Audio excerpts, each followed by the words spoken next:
What is good? We're back. We're rolling. We're live. Checking it out. I got a fresh crack. And a couple comments. They want the fresh crack back in every episode. I'm not going to make it back in every episode, but the lives, I'm going to try to have at least a fresh crack for your pleasure. I was out of beer, so I'm drinking my wife's going Surfside blueberry lemonade vodka. What is even blueberry lemonade vodka? That just sounds like you're gonna wake up with a headache.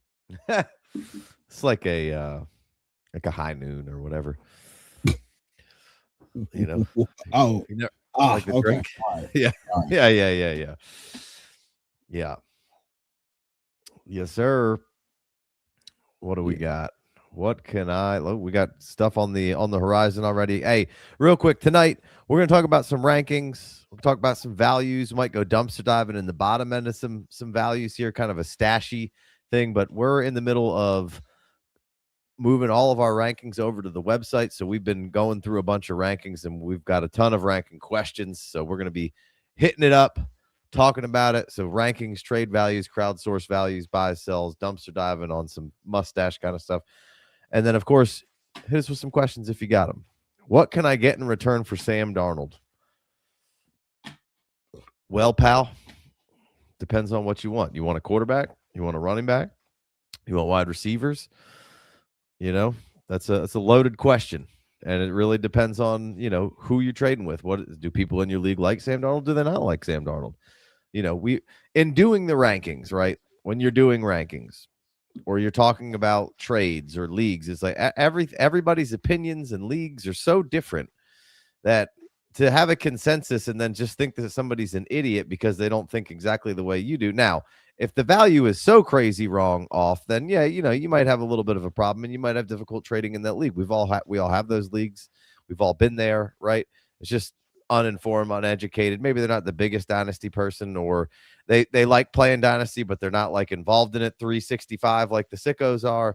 And so, for instance, when I play in a home league, the values are just going to be different than the people who sit around on Twitter all day in the echo chambers. It's just like, it's kind of relieving sometimes, but it's also like talking to a wall because they don't really know exactly what the up-to-date values of things are. They're operating 2 years ago values sometimes, right? So Saquon Barkley in a home league probably has more value than in a league that we're playing with a bunch of people who kind of stay on top of everything, right? So you got any opinions there, Chev? Darnold's a tough one because they're last in pass volume. They just lost Bodak Bubiak, the quarterback offense whisperer. And we don't right now, there's not a lot of positive vibes around his upside as a quarterback because of those things, those aforementioned things. So it makes it really tough to properly get a value. I mean, if you could sell him for a late first, do you feel like do you do that? I feel like there's so much upside. They just signed the unknown and untalked about, and we were texting about this before, and I didn't put this player's name on the list, but him with a full off season with Rashid Shaheed, they were dead last in pass volume. There's a lot of room to go up, and he's already got a really safe floor. I mean, I believe he was quarterback 15 last year. So safe floor with the room for upside. There's no reason why he can't give you an outlier touchdown season and give you 35, 36, whatever he gave you with the Vikings in 2024, they could go back to that from an efficiency standpoint. I don't think that they're just going to, throw it 700 times or anything of that nature. But yeah, I mean, honestly, it's a hold for right now until you can get a better gauge of what it looks like. Or if he gets off to a hot start, you can get way more than you can now. And you'd be rolling on the 27 class instead of the 26 class. Because there's just not a lot of, you're not selling anywhere near his ceiling right now. And he's still young enough to where we could get him another, top 10 quarterback finish or even go higher. There's no reason why he can't do what Goff did, what Baker did in 2024. So it's just not the right time to do it for me. And if you need to get out of the business, if he's like your fourth quarterback or something along those lines, then just take a late first and be good with it, or take a 27 first from, that's going to end up being a late first. But I don't think right now is the time, just because there's no fluff that you can present to another owner who might just be, in need of a quarterback. Right. And Crimson Ghost, he says maybe up tier by adding another wide receiver or adding some players to it. That's not a bad way to go. But in the line of what, kind of Chev is saying, like football's not being played right now.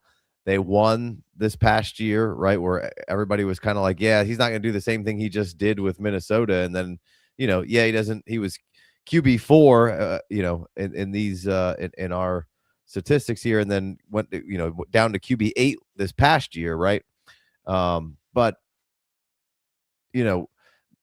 nobody thought that he was going to go over to Seattle, and everybody expected him to basically fail for the most part, right? There wasn't a whole lot of people who were counting on Sam Darnold being, and then even throughout parts of the season, they were still like, yeah, he sucks. It's going to fall off. And then, that Rams game felt like that, where it kind of turned a corner, right? Where he was playing bad. And then it was like, oh shit, here comes the Seahawks, right? And then they started to put a little bit of respect on his name. So I agree that now the respect has kind of diminished. He won the Super Bowl. There's a lot of yeah buts. The coordinator left, right?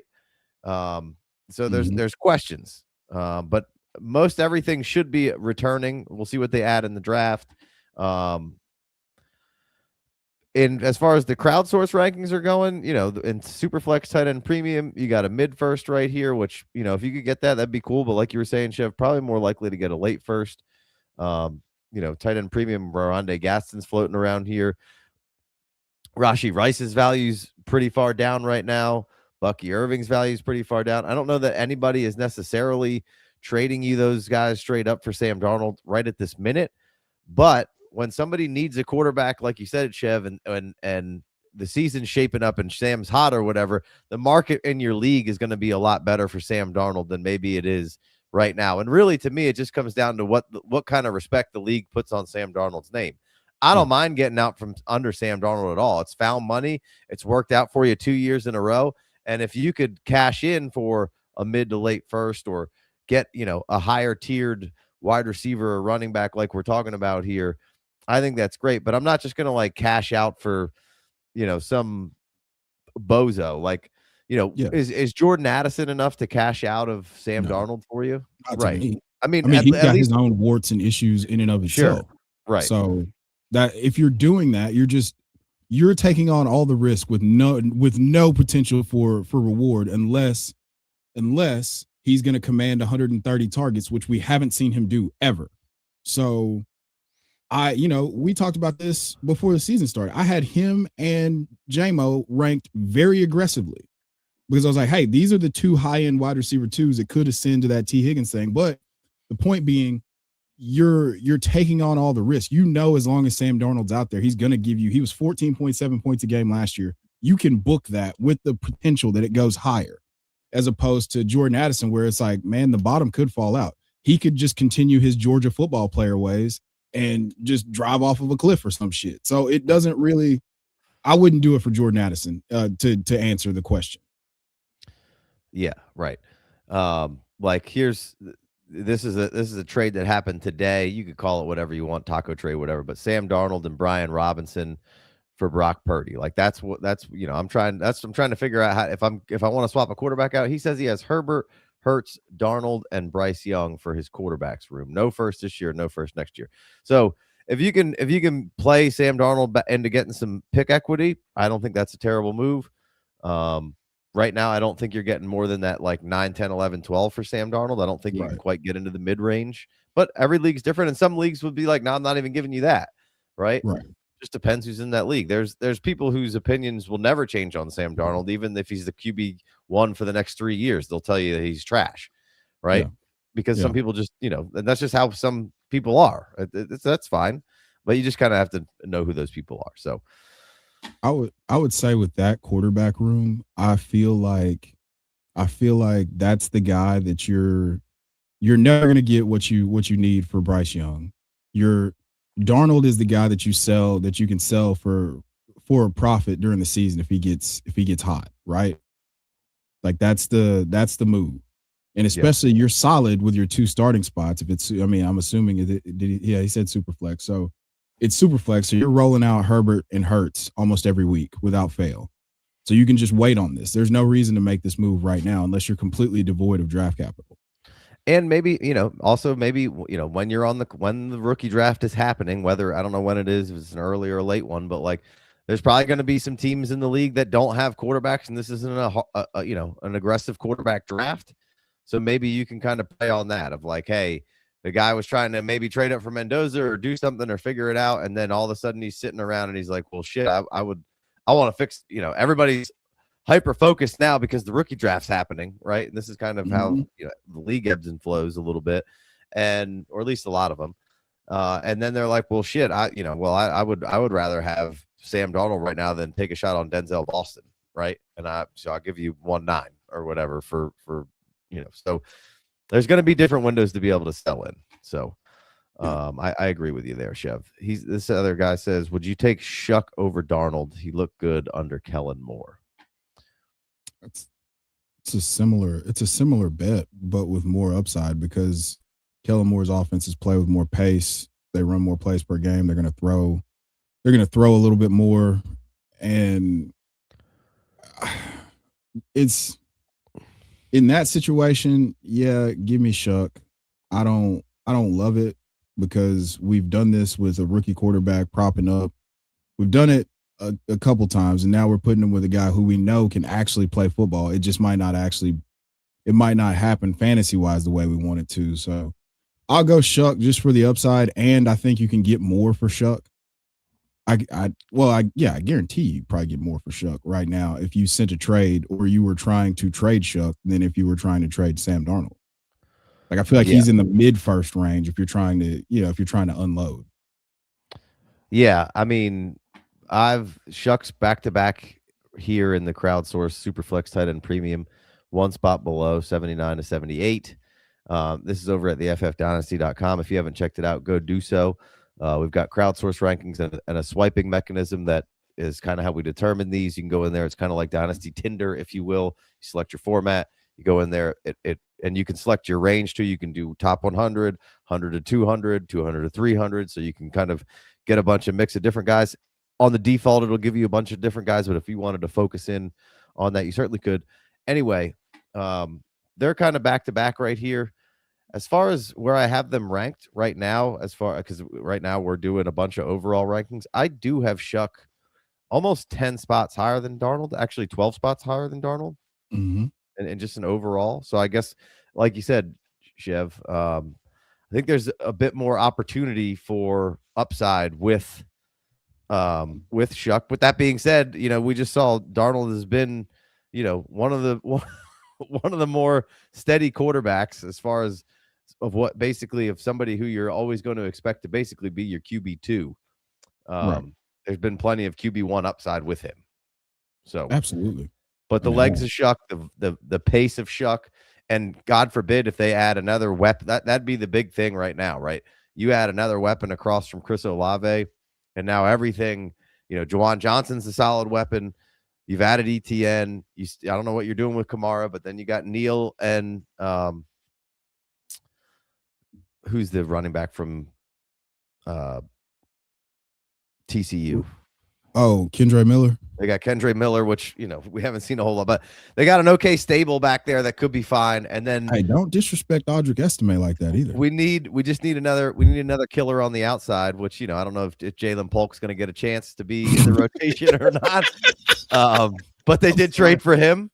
But Carnell Tate could be the number 2 there, right? As soon as day 1 of the draft. And I think that would immediately elevate just another weapon over there at some point in that draft, which you think is going to happen, would again elevate Shough even further. And some unknown with Kubiak and the less volume with Darnold. And, but knowing that when they do take the shots, they're going to be very good calculated shots and big chunk plays. I can live with that. Now I don't really know exactly what's going to take place. You got a first-time play caller essentially calling plays. Now he does come from the Shanahan tree. So there should be a lot of similarities in kind of what they're doing. So it shouldn't be a big difference for Sam Darnold. Probably a big reason why they brought him in, because it doesn't change fundamentally what they do. They operate with a lot of running game, a lot of play action, and a lot of calculated shots. But I would say, yeah, Shough, long-winded answer there. Yeah. I mean, there's 34 spots between them. I'm looking at my Superflex tight end premium rankings. You got 34 spots between them? Yeah. Like I have Shough at 51 and I have Darnold at 85. Ooh, baby. Yeah, Stroud, like for reference, Stroud is at 71. I got Stroud at 65 and Shough at 81. Yeah. So where do you have Darnold? Where did you have 91? Darnold? Yeah. So yeah, I mean, I'm bullish on Shough. It's uncomfortable, you know. It's like a wet fart. It's like a wet fart in an elevator. It just makes everybody uncomfortable. But I want to be early to the party just because it's been so good. To be with some of these numbers that I'm talking about right now, there is like the early 27 first. Everything you see in the crowdsource rankings is in our overall rankings. So some of those numbers might be a little conflated from there's probably 7 or 8 picks mixed into those numbers, bumping all those numbers down when we're saying these numbers out loud. 67, there might be 5 just draft picks in front of those players, bumping them down 5 players, if that makes sense to people who are listening out there. So all right, let's jump into some more rankings discussion. That actually got us off to a really good start there. And you have, I think your highest ranking player that you wanted to talk about last night or tonight was Breece Hall. Yeah. So let's jump into it. The crowdsource right now has Breece Hall ranked as player 43, Superflex tight end premium, RB9. Mm-hmm. How are you viewing Breece Hall? Because I think there's a lot of people who he's dead again too. So yeah, I mean, what's your thought process here? That's the niche. So he's at 40 for me, and I've got him. There's a tier here where I've just got like Garrett Wilson's at the front of the tier, followed by Pickens, Olave, Zay Flowers, bunch of quarterbacks: Jackson Dart, Hurts, Bo Nix, Trevor Lawrence, Brock Purdy, and then Breece Hall. Now, Breece Hall was 13.6 points a game last year. I think Frank Reich coming in, and then Geno. If we just don't get that worst version of Geno, I think we might be okay. Historically, we've seen Frank Reich with the Colts. We've seen him be heavy into throwing the ball to the running back. If we can go back to that 75 to 80 targets, just because you have a reliable quarterback who you know will check the ball down. We expected that to be with Justin Fields last year, but it was just such a dumpster. It was the most Jets thing ever. So if we go back to that 65 to 75 targets, I have in my notes here. Let me pull that up. But if we go back to that, we get back to 17 or 18 points a game. We're all happy, feeling good about Breece. Somebody's going to give the Jets a 3rd round pick so they don't lose him. And then we have him in his perfect environment at age 26, going into his age 26 season. He'll be 25 here in a few weeks. And for me, this is the Saquon paradox. You have people saying that it's just, if he was going to be available, I wanted him on the Titans because I think that the talent, just like Saquon, the talent and the production are not aligned because it's just such a terrible environment. If you go back, if you're an old head like me, go back to what Corey Dillon was doing with the Bengals, and he gets traded to the Patriots, and all of a sudden people are like, whoa, this dude is awesome. Same thing with Saquon. Same thing with, in some other environments.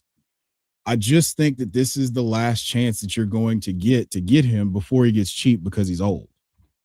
Like that's where I'm at. We're going to get, unfortunately, we've been foiled by injury and just ineptitude, organizational ineptitude. And now this is the last buy window, unless they're just going to sign him to a long-term deal. And we're just going to have to hate our lives and wonder what could have been if he was drafted by somebody else. Right. Yeah. No, I mean, we're looking at the stats here and like you said, you get back to these sorry, I accidentally brought up the week by week here. If you didn't know, if you click on this, it expands to all the weeks in the statistical side of the Breece Hall thing here. But if we get back to these, 76, 95, listen, he should be every single year, he should be at this number, 95, 85, 76 should be the minimum targets this man gets every year, right? This is one of the top 3 pass catching backs in the league. So I just want to emphasize that even more. Like, appropriately used, he should be in the upper echelons with the Gibbs and the CMCs and the Bijans and whoever else is up at the H-Hands with the high pass volumes, the Chase Browns for parts of the year, right? He needs to be up in there because that's what he does well. Now, this Jets offensive line isn't awful, right? There's parts and pieces. They spent equity on it. It's not bad. And I love the Geno point because Geno comes in and can, I know it wasn't great in Vegas last year, but I think he's still fine enough to just keep this ship even, right? And just not make the offense god awful, right? Where we just don't even have an option back there. And maybe they bring in Ty Simpson, maybe by the end of the year he's starting. But like you said, there's a chance that Breece gets traded at some point in the year here. This seems like a weird play for them. I don't really know what they're doing. But yeah, man. I mean, right now, like you said, 43, RB9. Where do you have him? 40. 40? Yeah. Like I told you, he's right. He's at the end of a tier of quarterback. I've got a 10-man tier basically where Garrett Wilson's at the front and he's at the end of it. And they're just Eiffel Tower and everybody else in the rest of that tier. But yeah, I got him right there. Right, I'm with you. Like I'm probably anywhere from, would you rather you'd have Tucker Kraft over Breece Hall and tight end premium? For 2026, yeah, I'd rather have Tucker Kraft. But dynasty wise, yeah, I'd rather have Breece. Right. So I got Breece right around 36. Yeah. Between 36 and like 32. There's that. I got a chunk of quarterbacks there of Bo Nix, Purdy, Lawrence, Dart, right? Yeah. I'm most likely going to take those guys, but I could be convinced to take Breece over them. And that might be crazy. But like you said, like I just believe in the player so much that this is one of the best players, and we're buying. And I got him ranked higher than where he is there. The ADP says, let's see. Let's switch to this. While you're pulling that up, I'll throw just historically with Frank Reich offenses, this is combining his time as an offensive coordinator with, his time with the Eagles, his time with the Colts. Those rooms typically combine for between 110 to 135 targets. I mean, the high water mark here, and that's 21 to 24% of the offense's target share. So we're talking about potentially, we just said, hey, if we can get him 80 to 90 targets, what does that do for his fantasy ceiling? It's just free, cheap points. You 3 or 4 points just easily on a drive, just catching the ball and being Breece Hall. So, right. I mean, the highest watermark we have is Nyheim Hines with 81 targets. And I think we would all agree that Breece is, while Nyheim Hines was a great pass catching running back, those touches going to Breece mean a lot more to me. So, I think that regardless if the offense is good, I mean, the offense was absolute dog shit a couple years ago, and he got 95 targets. So, right, if it's going to be him, it's going to be Garrett Wilson. We're going to consolidate those targets. This is a positive outcome for Breece. Yeah, we got 501 here for Breece in the FFD ADP currently. So, kind of we're kind of sandwiched in the middle there of kind of where we're at and what we're thinking with him. So yeah, I mean, I'm still very much in the camp of Breece Hall. I'm buying in again. I'm doubling down again. This guy's Scribble says the Jets coaching staff is going to be fired mid-season. Frank Reich doesn't excite me. Geno would have to have a huge turnaround. I mean, he doesn't really have to. Like they were just really bad in Vegas. Yeah. Like they're just awful. Like, and I think, we can say the Jets are really bad, and it's like, yeah, I mean, yeah, they probably are really bad, but like, I think this offensive line's better. I just think organizationally, there's better players in place on offense for Geno than was in Vegas last year by, a good margin. You're throwing to Trey Tucker and Besh, and they had Jacoby for a little bit, but they traded him. While I don't disagree that maybe they do fire Aaron Glenn mid-season potentially. and maybe Frank Reich takes over. I don't think Frank Reich necessarily excites me, but it's not the worst, right? It's No. not the unknown of what was going into last year. Like Frank Reich's been around the league. He's, there was a point where Frank Reich did excite me. Yeah. Dude, we so have 8 years of data. I'm not going off of my opinion. I'm telling you what's happened in his offenses before. So you can not be excited, but this is typically what he's done from a production standpoint for the running back. So I understand if you're not excited. I'm not excited. I'm just we have historical reference. If everybody was excited, Breece wouldn't be as cheap as he is. So right. It is what it is.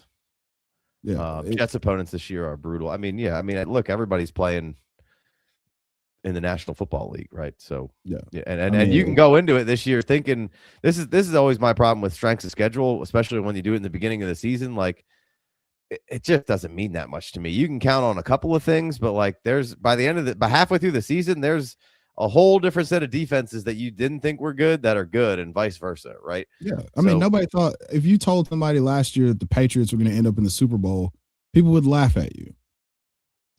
I would take Reich over Matt Nagy, damn. See? Maybe. See what I mean? Maybe. See what I mean?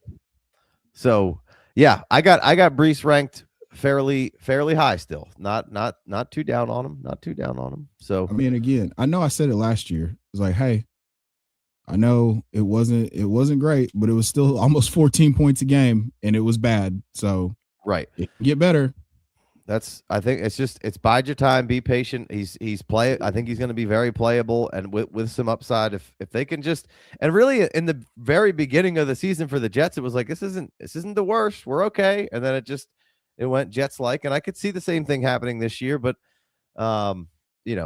I think if Geno's back there at the quarterback position, I know it's not sexy. I know it's not fun. I know it was bad last year, but he's had a bunch of other fine seasons in Seattle. So I think we can just have a fine season with New York, we can make Garrett Wilson and make Breece Hall just be, very Hall of very good right now, right? Yes. All right. Crimson Ghost says 2 RB rooms, Jacksonville with Tuten and C-Rod. Washington RB room with Bill, Rashid White, and Jerome Ford. So, we can talk about that for a minute, right? Yeah, let's go. Where do you have Tuten ranked? Oh, that's a tough one. I don't know that one off the top of my head. Give me one. Let me go to that tab real quick. Let's see. I've got it pulled up. 102. So 112. Yeah, 102. So this is tight end premium, Superflex tight end premium. Honestly, this was before ETN signed with the Saints. So I'd probably have him closer to 80, and I have Josh Jacobs around 80. Yeah. All right. I got RJ Harvey around 83, Javonte Williams 84, Travis Etienne around 85. Let's see. Josh Jacobs 74, Kyron 75. So I think I like kind of where I have Tuten there. Like, would you rather have Cam Scatabo or Basil Tuten? I'm taking CTE Scat Pack until they add another running back to that room. I have RJ Harvey at 72. I have RJ Harvey just slightly ahead of Javonte, ahead of Kenneth Walker, ahead of Judkins. That was me reacting to them signing J.K. Dobbins because I don't think they're going to add a day 2 running back that'll just kind of throw us into complete disarray. So, yeah. I could get into that. What about like somebody like you taking? Obviously, we don't know landing spots of the rookies, but just blanket Jonah Coleman or Tuten, or blanket Mike Washington, or I'd Tuten. take Basil Tuten over both of them. Okay. Yeah. What if Basil Tuten what if Mike Washington lands in Seattle? Then I would take Mike Washington. Okay. I have Mike Washington ahead of Basil Tuten. I have Jonah Coleman right behind Basil Tuten. And then, some wide receivers around that area. Like, would you rather have Alec Pierce or Josh Downs or Basil Tuten? I'd rather have Alec Pierce for sure. Then Basil Actually, Tuten? You know what? I'd rather have both of them. I have Jaden Reed 2 spots behind Basil Tuten at 104. Just some other receivers. There's a bunch of tight ends in this tier, because I have 15 players in the 100 to 114 tier. So there's no real receiver. Jaden Reed's the only receiver in that range. I have Denzel Boston, Christian Watson, DK Metcalf, Quentin Johnston. I have all those guys ahead of Basil Tuten right now. I have I don't have Quentin Johnston ahead of him, but I think I could certainly be convinced. Right when I get down to this 130 area, this is where we start a lot of juggling acts going on. Yeah. You choose your own adventure, and you're willing right. to live with it based on what you convince yourself of. Right. Yeah, no, I've kind of got this group of like Josh Downs, Alec Pierce, like Wandell, Michael Wilson, Michael Pittman, Xavier Worthy, Christian Watson. Like, any of those guys stick out to you way over that list of each other? Run it down one more time. I know Wandell, Xavier Worthy, Alec Pierce, Josh Downs, Michael Wilson, Michael Pittman, Christian Watson, in no particular order. I would take all those guys over Basil Tuten right now. You would take them all over Basil Tuten? Yeah. Wandell? Yeah. J.P. Tay, he says, should I sell Tuten for a 27 first? I can see Chase Brown breakout for Tuten, but I'm not convinced. I'm not convicted. For your team build? My team build. What's the projection on that 27 first, man? Yeah. That's the problem. I don't mind selling Tuten for a 27 first. Yeah, I mean, oh good God. Okay. So I think that the back end of the 27 class, and I know that, but I mean, we're close enough to it now where we've got a decent idea, and we haven't even gotten into the guys that are going to emerge and come out of nowhere and play themselves into that first round conversation from a rookie pick perspective. So yeah, any 27 first almost. If we're talking 12 teams, I'd feel comfortable, because that's guaranteed return on investment for what you paid for Basil Tuten in the 2025 class. Yeah, and the crowdsource right here, we got Basil Tuten coming in at 105, RB 24, so sitting right on the cusp of that top 24, and then Monangai behind him. You got Monangai ranked in front of Tuten, or you got Tuten in front of Monangai? Almost certain that I have Monangai. I got Monangai behind Tuten. Good bit. Looks like right now. Yeah, I have Monangai at 120. So I have Monangai at 120. That's 18-ish spots behind. But I just said I would move Tuten up to like almost, low 90s, high 80s, like close to Josh Jacobs. So yeah, that's where we're going the next time that I update these. Yeah, and if you haven't seen the FFDynasty.com, this is how we do the crowdsource rankings. You come in here and you can click. We have the options of clicking on just singular players in our administrative roles, but like Basil Tuten or Monangai, we just kind of talked about that. You just simply click one and move forward. You can do a versus if you need a little bit more information, tell you kind of some information about these players. Devonta Smith or Tuten, that's easy. It's Devonta Smith. David Montgomery or Tuten. I trust David Montgomery more. Value-wise, Tuten's worth more. Right? Tuten for me, and that's painful. Bryce Young, Tuten or Henry? Points in your lineup. The value is with Tuten, but points. I mean, they're like I said. I just said Derrick Henry is going to play for another 4 years, so give me Derrick Henry. Ooh, you just said he's going to play for. I'm going to just take Tuten. Yeah. RJ Harvey or Tuten Harvey. Jalen McMillan or Tuten?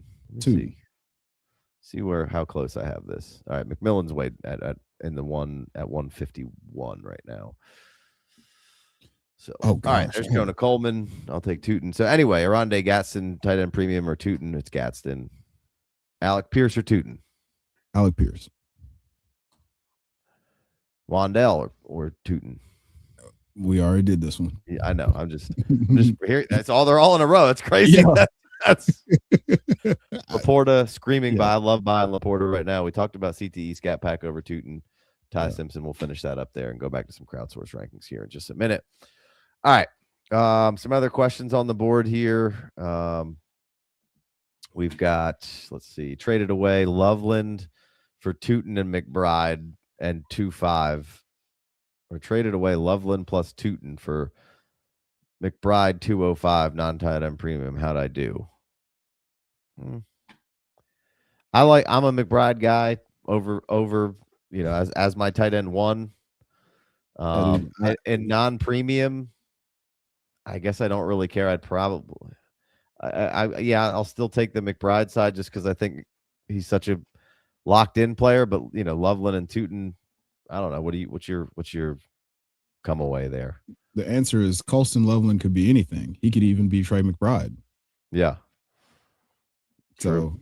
So yeah, we've got the finished product and tight ends age in reverse dog years. We're not even to the final boss of who Trey McBride's going to be yet. Yeah. Right. I would still take the McBride side. Yeah. But interested to see what the 24 class looks like. Marv, Neighbors, BTJ, Rome, Ladd, whether there will be risers or fallers this time next year. I think mostly risers. I think Ladd had a little bit of a down year. Rome got injured halfway through the season. And if you just watch go watch the Bears episode, Rome was literally one in every single category for the Bears to lead the season off. And he didn't even get the benefit of the better offense and better Caleb. So I think Rome's going to be on the rise. We both think BTJ's no chance he's got a bat. And I want to talk about Parker Washington. I've got him circled in big letters for this show because I don't know where to rank him. And Marv, I think is going to be just fine. And then Neighbors, I don't know how much more he can rise. He might just stabilize. I think some people are just out because of a knee injury. And I guess that's fair if that's how you want to play it. I don't really have any problem with that necessarily, but I think we're good at this point in science that will be all right. Yeah, I mean this isn't 1968, bro. He's could it take longer? Sure, but do we have long-term career? I remember one guy was yelling in the comments about a short we did with Malik Neighbors, and it was like, oh, he's never going to be the same. Oh, okay. Cool, man. You have come from a time either you just came here from the 80s and you have no idea how much, or you're from ACL surgeries, or you're from the future and you're telling us for sure. In which case, thank you, but go buy a lottery ticket and do something productive instead. Yeah, I mean, if we're talking like ACL doesn't bother me. What bothers me is that there's a meniscus damage, and if your meniscus are extremely damaged to the point where it's like bone on bone situation, like a Jai. I have this. It sucks. You're not going to last that long. It is going to be a problem, but I don't know that I haven't heard that anywhere. If that was the case, then, hey, we would have a problem. It seemed like there was a meniscus issue. We'll kind of see what that exactly is. I think he's going to be just fine. Right. Well, I think that was the thing that people were freaking out about is he was still on crutches, but and he was pouty about it. I think that fucked people up. Yeah. I mean, he was in his feelings about it, and that's to be expected by somebody who wants to be great and out there. Yeah.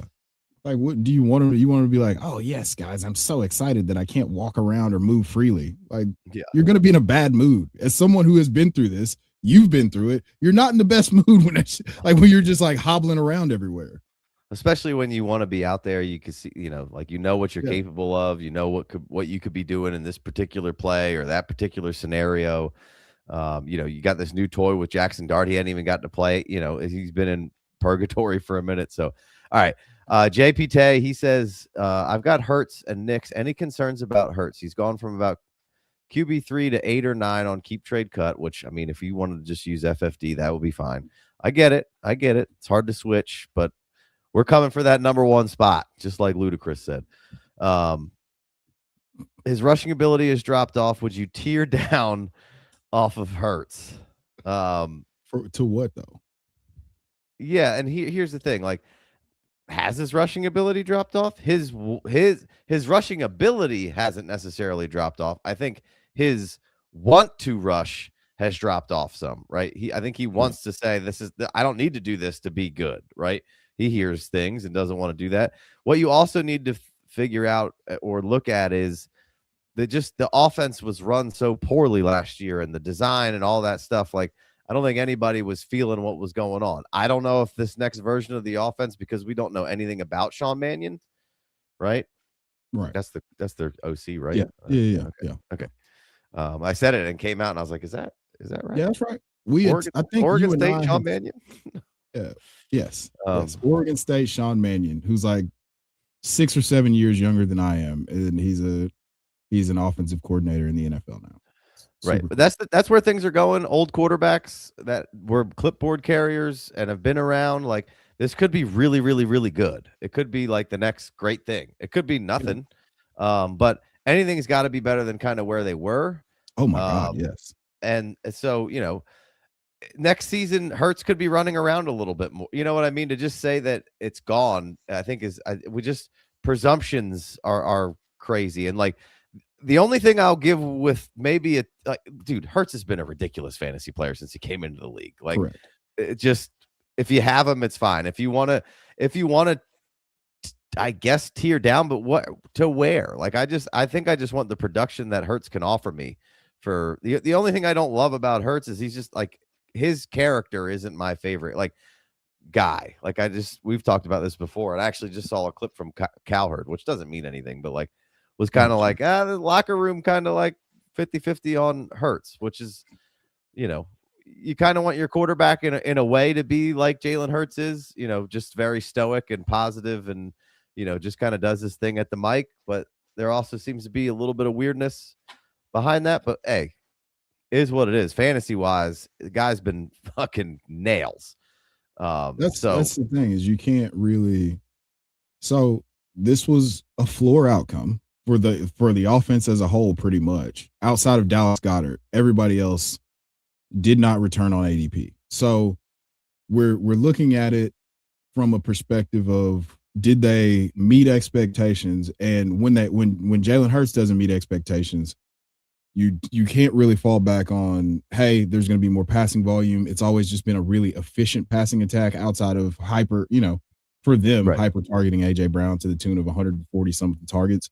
But it's never going to be the 4,030 passing. It's going to be 3,000. It's going to be 22 to 26 touchdowns passing, and then another 700 yards and 12 touchdowns rushing, or 500 yards and 12 touchdowns. But the double-digit touchdowns is what makes him the elite asset, not the volume. So we got a bad outcome. I don't think it would be wise at all to sell right now, because again, you're selling short. Yeah. What could you get if he's a QB1 through the first month of the season? And then you're not going to want to sell it. So Wazowski 33 here. He said last year he teared down from Hurts and a second in May and a first. I mean, that you could have, anything that you would have teared down to from May you absolutely won in the outcomes of this year, right? That was fantastic. Good for you. That was a home run. You smashed that one. Good job. That's awesome. But that's not always how those go, right? And I don't. If we're looking at, here's where Jalen Hurts is QB8, QB3, QB2, QB3, QB5. So somebody just said, confirm no tush push banning is huge, by the way, which, I don't think the tush push was nearly as effective as it was in previous years for what Philly was doing. I just also don't think they were in the positions that they were in the previous years to maybe get a couple of rushing touchdowns, or, and I also think, things get better. The offensive line is changing, right? And that was also a big part of kind of what was going on with Philadelphia. But we're talking about basically QB8 is second year, and then hasn't finished under QB5 in any other year, right? Yeah. What else do you want? Yeah. I mean, you got a killer. He was QB5. He was QB5 with only 8 rushing touchdowns, and essentially you cut his rushing production by 30%. Yeah, Like 150 it's to 105. yeah. Like we're we're it's not fun right now. It's not sexy, but you don't want to make you don't oh my God. You don't want to make these types of decisions right now because it doesn't feel sexy to have him on your roster as your QB1, right? But it is once the points start getting scored.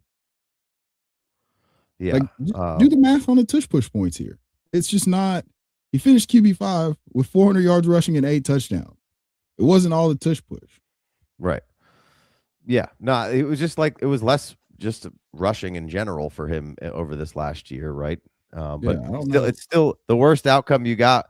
As that was a Jalen Hurts season where people were calling a lot into question, and he was still QB5, right? Right.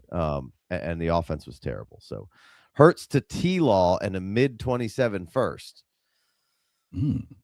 Yeah, I mean, look, you certainly can do it. You're moving the I kind of know what I have in Hurts right now, right? And if I'm a fantasy relevant team, I don't mind just setting it and forgetting it with Hurts every week, dude. Hey, that's a good thought there. I don't mind that. Like, hey, you're going down to somebody in like the third-ish round, and if you can pick up a mid 27 first, it's probably not terrible. But let's look at T-Law, dude. T-Law was dead to the world. I was the only person defending this man for a long time, Yeah. And so yeah, maybe it's not the worst. 560 attempts. Is that what we're going to see next year? I don't imagine it's going to change, right? They're going to be a heavy pass team. 82 attempts is is a huge thing for T-Law, and 9 rushing touchdowns. Does he have 9 rushing touchdowns again? I mean, just in the same way that it affected Hurts. He had 3, 4, and 5, and 2.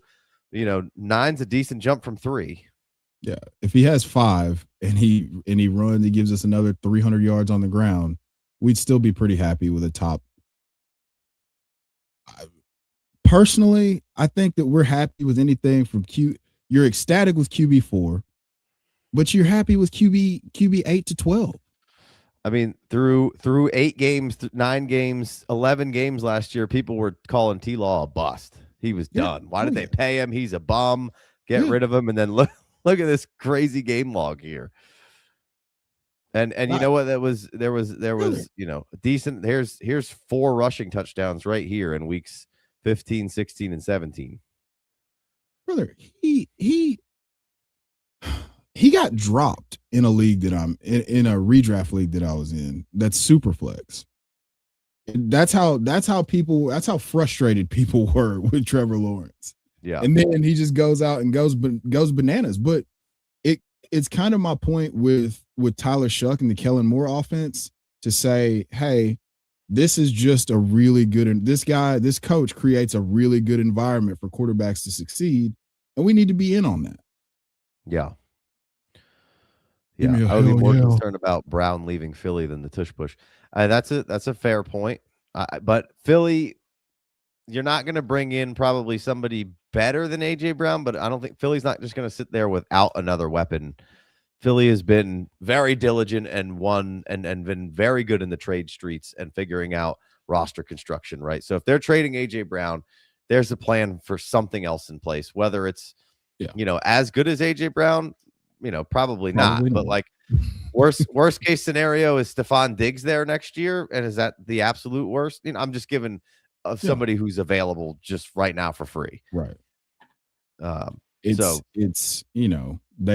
they trade AJ Brown, they for sure adding a pass catcher in the first 2 days of the draft that we will then be ridiculously excited about. We answer the question, or we're getting to the question about Omar Cooper. What if Omar Cooper replaces AJ Brown?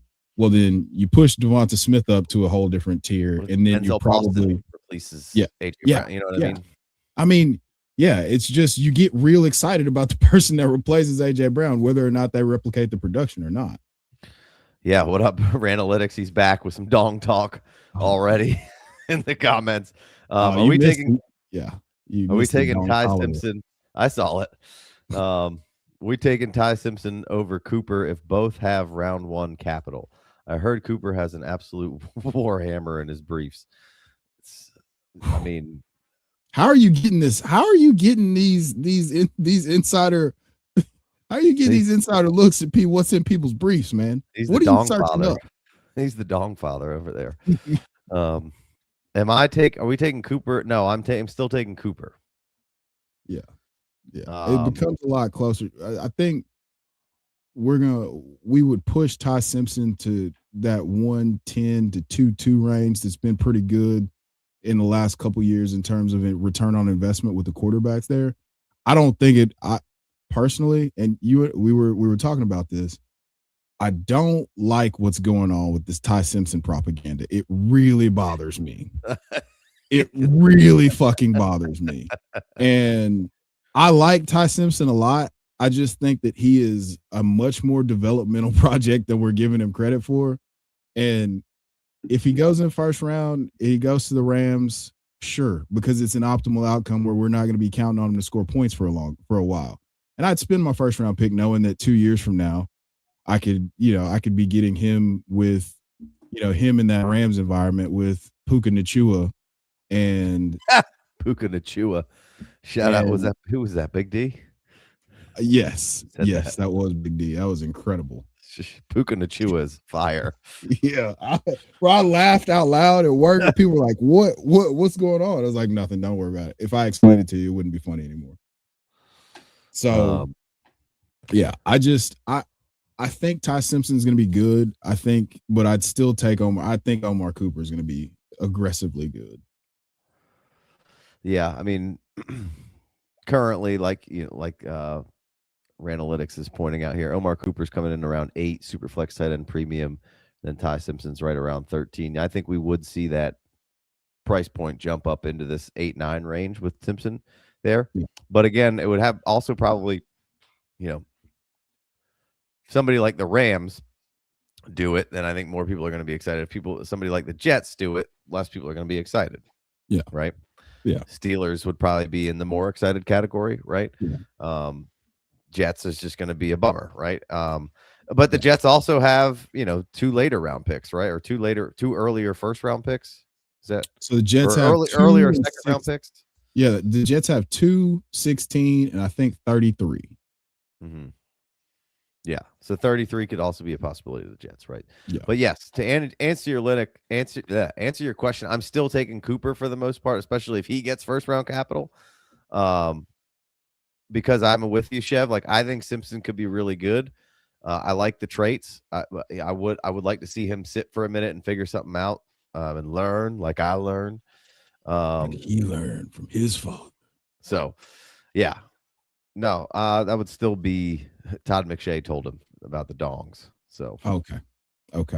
All right. Maybe I should tune in. Maybe I should tune in to the Todd McShay show for dong talk. You just send me the minutes.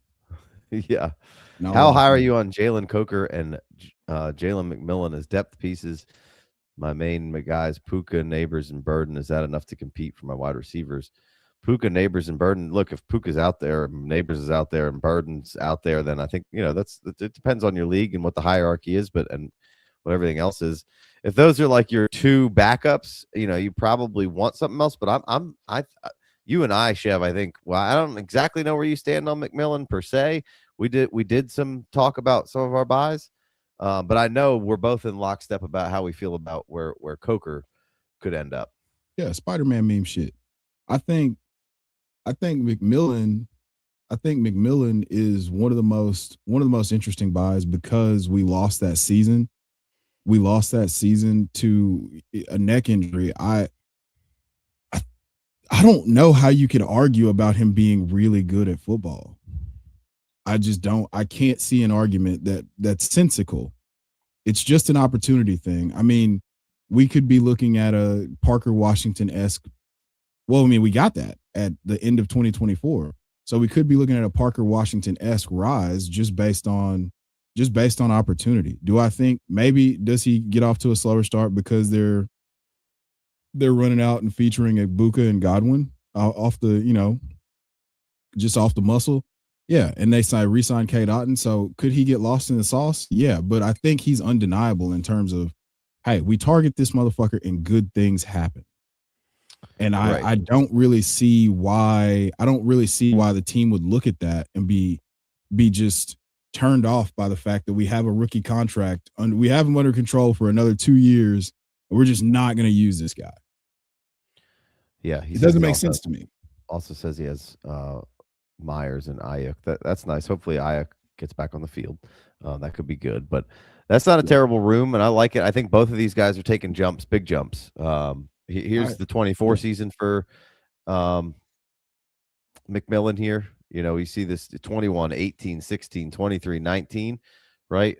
To kind of end that season, that rookie season. And then obviously we had the injury this year and wasn't great, but we did catch a nice little reminder, 9 for 7, 114 yards, 18 fantasy points, right? Came out there, and it's Miami week 17, but like this for me, this back half 15, 16, 17, 18, we got to see him back on the field. We got to see confidence. We got to see the team have confidence in him, right? And now Mike Evans is gone. You know, Chris Godwin is a little older, and I mean, you know, has had some injuries.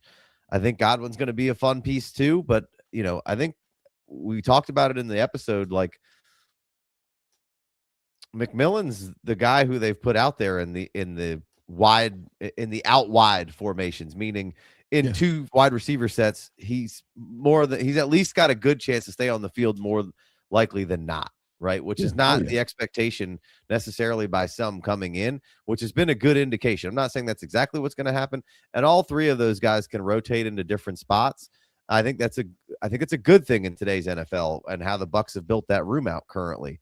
But it just and a good reminder of, hey, we're in draft season, something's about to happen, and like nobody cared about Jalen McMillan last year. They drafted Egbuka. He was dead. Then he got hurt, right? And now all of a sudden this landscape in just 1 year has completely changed where McMillan could have a really, really good opportunity.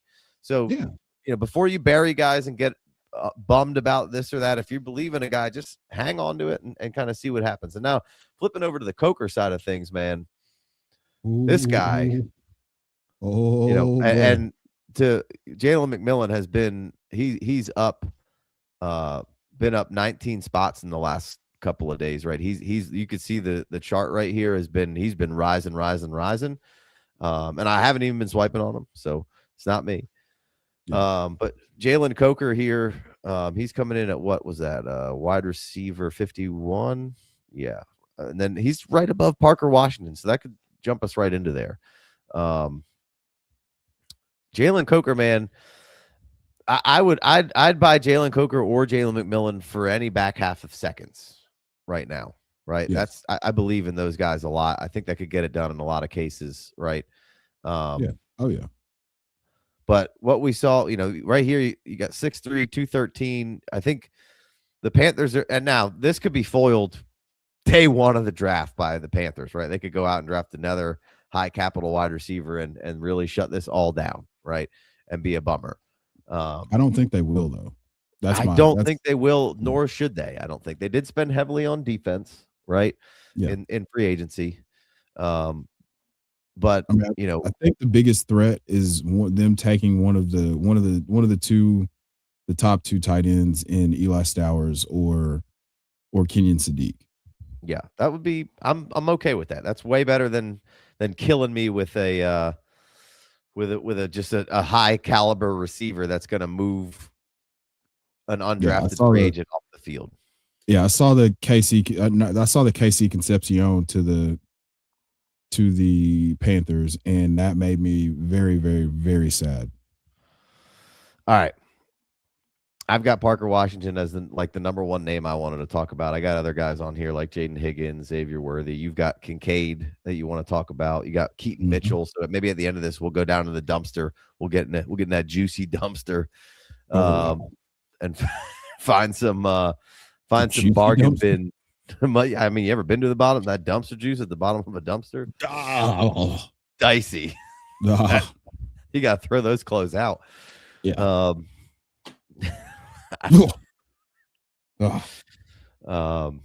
right. So Parker Washington, he's coming in here at 142 right now. Wide receiver 52, right under Coker. This, you know, there's some fun guys around here. where are we at right now with Parker Washington in this Jacksonville? And I since we are on Jacksonville, before we leave this, let's talk a little bit of C-Rod, because somebody asked about him earlier in this Tuten C-Rod thing, and we've talked about it a little bit, but I wouldn't mind going back to it because I think I flip-flopped a little on that. So what's your stance on Parker Washington here? I'm in. I don't think there's any way they're putting that genie back in the bottle. I just don't think I don't think you can. I mean, look at the playoff game. 7 for 107 and a touchdown. Come on now. In the highest leverage moments, he was the guy that Trevor Lawrence was looking to the tune of 12 targets. I mean, so in their last 4 games played, that's 41 targets. I can't ignore that. And I can't ignore the fact that it happened in their most crucial, so in must-win situations against Denver for seeding purposes, against Indianapolis for the division. Like, I mean, Indianapolis wasn't in contention, but they had to win so that the Texans didn't, whatever. So in this case, I just don't see how you're going to look at what Parker Washington did and say, hey, we don't really need that out here. Let's just roll out whoever. If it's BTJ, if it's, they re-up Jakobi Meyers, if it's Travis Hunter for all the Travis Hunter sickos. I don't think that you're getting Parker Washington off the field. I guess my only, if we think that there's a bounce back for BTJ here and he gets back to kind of where we thought he was, and as valuable as he is, how much room is there for Parker Washington, Strange, and Jakobi Meyers to all exist week over week? Or does that, what was it, 560 pass attempts for Trevor settle some stomachs? It should. It should. Then, and Travis Hunter. If oh, you mean future Hall of Fame corner Travis Hunter? Yes, that guy. Okay. So I don't think that there's any way. I don't think there's any way that you could take him off of the field. I mean, he's going to have a spot because he's their punt returner. So even if you do, like, he's going to be on the team. He's not going to not make the team like the Panthers threatened with Jalen Coker last year. He's going to be on the team. So at that point, why are we not using him and this is his jam, the short area quickness stuff. The wide receiver stuff was just a bonus. The actual route running and setting up stuff and the breaking it off at the top of the route, all that stuff is just a bonus. You get this guy the ball in space, and he's very Luther Burden-esque with the way he moves after the catch. So again, there's an easy way to just create yardage, to chew up yardage and create first downs with a guy like Parker Washington. It's why when we did the Fool's Gold episode, I flip-flopped and I wanted to say I think I said he was a sell, but then I started thinking about it and I was like, wait a minute. Why are we not more excited about this? Yeah. And I think we should be really excited about it. Let's see here. I'm looking for his ADP right now. It's filtered by wide receivers. Fine. Washington. All right. 111. Okay. At that point, I mean, it's worth the risk, right? To say if it works, great. If it doesn't, like you said, I think it was just it's not only that it was very good and they targeted him. It looked really good. Like it looked like, oh shit, this guy's a problem. Yeah, I'm way ahead of ADP. I mean, he's right here in the same deal with Ricky Pearsall and Jordan Addison and Alec Pierce. Like I'm pot committed now. I have taped my feet to the bicycle, and he could be one of the biggest busts. He could BTJ me, but I'm willing to die with the lie at this point. Yeah, 111 coming in right there. Elijah Surratt right before him. Some receivers after him. Jaden Reed, Golden, Chris Bell. So Chris Bell's like that early too, potentially, and then we'll see how the draft capital goes. That could push him up. A lot of kind of waxing and waning in that back end of the first, early second right now with your rookie picks, where Chris Bell could certainly be somebody who's just locked in as a first rounder rookie player if he gets capital and goes to the team. So in that case, would you flip Bell and Washington? Yeah. Right now, though, you still Washington? Yes. With the information I have to go off of right now, I would go Parker Washington. If Chris Bell gets an aggressive landing spot. And you would rather have Washington than McMillan or Coker? Yes. Okay. Yeah. All right. I mean, I did not expect to be here, but here we are. Mike Woodley, we will get to you in just a second, man. I appreciate it. Let's just finish our Parker thought, and then we'll jump over there.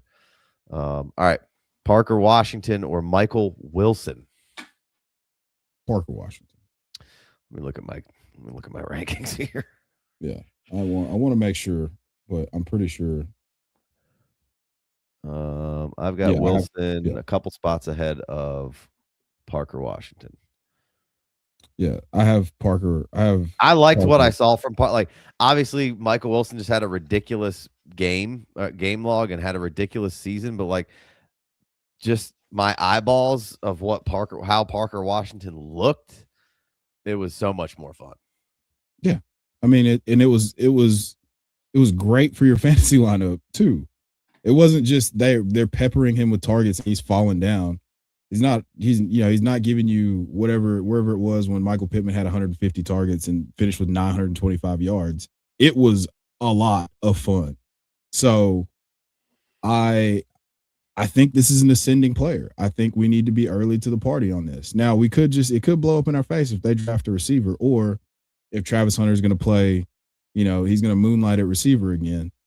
So, but right now, today, the information that we have to go off of, I'm going Parker Washington. All right. Godwin or Parker Washington? Parker Washington. Woo. Okay. DK Metcalf or Parker Washington? I'm taking DK. I knew you weren't going to let me answer that one because you know what my answer is. You taking Parker Washington? Yeah. Ooh, baby. 28 late second. I don't F with the 28s. J.K. Dobbins or Parker Washington? It's Parker Washington. All right. I got Xavier Worthy on the sheet too because I don't know what to do with him, and I think I like him a lot more, and he's really cheap right now. What do you do here? I think I take Xavier Worthy. You could. You could. I struggle with this because there's a point in. I did a startup last month at some point or earlier this month. I can't even fucking remember it. This post Senior Bowl. Michael Wilson's going back to. Sorry to interrupt you, Shough. Going back to the ADP real quick. Let me switch over. Michael Wilson's ADP is much higher than Washington's. We got Michael Wilson at 8-11, Washington at 11-11. Yeah. Sorry. Yeah, I mean, they both finished out. Finished it out really, really, really strong. So I have Xavier Worthy a couple tiers down just because I just can't create a significant path for a high-end outcome. What do we he basically evaporated when Rashee Rice came back. And it wasn't great before Rashee Rice was there. Yeah, last season was not good. So what's the truth? Well, I think it's probably somewhere in between. I think it's closer to what we saw as a rookie. I do too. And how good it was. So that's kind of what leads me to say I'm going to take another flyer on Xavier Worthy here. But do you think that that's the ceiling, or do you think we can go higher from there? Even if the ceiling is what we saw as a rookie in those chunks near the end of the season, that's fine with me. Mm-hmm. Okay. So, yeah, take it safe. I don't mind it. I just, again, we're in the same spot where we're both trying to figure out what to do. I said all that about the startup because I took Xavier Worthy. I took Xavier Worthy because we were in the 11th or 12th round and he was still there. Yeah, that's what it keeps happening. I think he's in mid 10 in ADP right now, 1008. Yeah. And honestly, at least 3 of those are me in some of these drafts. I mean, dude, at a certain point, whether you're in or out, we're some of the biggest Rashee Rice guys that you could possibly imagine. But In the 12th round, a guy who got first round capital in an elite offense with a great court. We don't have any questions about the environment. It's lunacy. I think, right now we're in the middle of shifting this ADP. So this is kind of an in-between months thing, and it'll just shift over to the next month. And I think some of these higher ones are going to drop off. And so you're looking at 11, 11, 11, 13, a couple of 10s. I think 10 is going to be kind of your ceiling for where for where Xavier Worthy kind of ends up going. And then there's going to be drafts where he is available the 12th, 13th round because people just, that room just doesn't care about him anymore. Right. Which, I like still, I'm still okay with it. So, all right, let's go to Mike's question here. Last year I traded away JSN, Judkins for a 26, 27, and 28 first, Henderson, and Bucky. Rebuilding, did I get fleeced? My starting RB was Dowdle pre-Chubut injury. Did you get fleeced? I mean, I don't think you got fleeced. It just 1000% didn't work in your favor because JSN's value is probably worth those 3 firsts alone, and one of the firsts is 28. So we don't even know. It's worth more than that. Yeah. Right. So, and I don't know what those were. Right. Those could be a good teams. It could be back end first for all of those. Right. That guy just got JSN. So, I'm going to assume he wasn't a rebuilder too. If he's trading all that away, I'm assuming he was in a good position and traded all that away. Now, on the inverse of that, like hope for 26 and 27, you should have one of the top 4 picks, right? That would be kind of how I would, view that. And Henderson is actually probably a pretty solid player for a rebuilder because it might not be this year where you get anything out of Henderson, right? And if Bucky rebounds, maybe, and his value's down a little bit right now, which actually I wouldn't mind talking to you about Bucky for a minute at the end of this pod. Sure. Whose value's definitely down a little bit. And we didn't see the best of Bucky last year. So if Bucky rebounded and you sold him, I don't hate that. And then there was another follow. Awesome. BT, by the way, I traded that 26 first 110 for BTJ. So he's already gotten rid of his 26 first for BTJ. And it was a later first. Yeah. I mean, you'd have to really mess a team up to trade away that, and you're not a contender. That would just be what call it, taco trades. He's making taco trades at that point. So I wouldn't say you got fleeced, right? I think you got some value back that wasn't terrible. Henderson could easily ascend into being worth multiple firsts. Bucky's still worth a first right now, right? I'm buying Bucky if I can, I think. And again, I would like to touch on that with you. Whoa. Bucky's value, not his dong. Okay. All right. Hey, the dong father. Let's get a read on Hendo and Bucky's. So I mean, at a certain point during the season last year, Hendo's value was a first plus. Yeah, and I think when he got the workload, it was a first plus. He was Gibbs again when he got the workload, right? Yeah.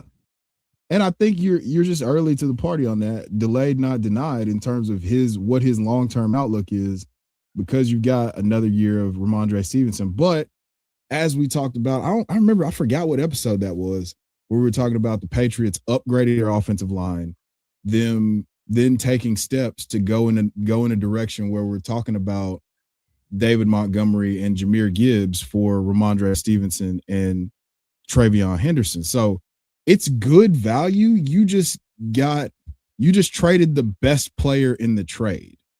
Right. Which is, not something that doesn't feel love good to do. Right. Yeah. That doesn't feel good. Maybe the best receiver in the league outside of maybe Chase, right now. Right. But revisionist history, if you did this in week 4, there's no way that again, we're having the conversation about JSN being the wide receiver 1 in Dynasty when you made that move. It just worked out that way. Mm-hmm. Yeah, I was trying to find Bucky here, see where. 75. He's way down in these. I think let's switch over to PPR and see if he's 54 in PPR. Yeah. And I still think that's sounds plenty low. Yes, that sounds way more right to me. 70 something is way too low. Yeah. RB 13. So, and he's up a couple of spots here recently. So the value is trending in the right direction for Bucky for you. And you traded for Brian Thomas, which, look, all those players are, I think, again, decent in a rebuilding scenario because, I don't, they're all young enough.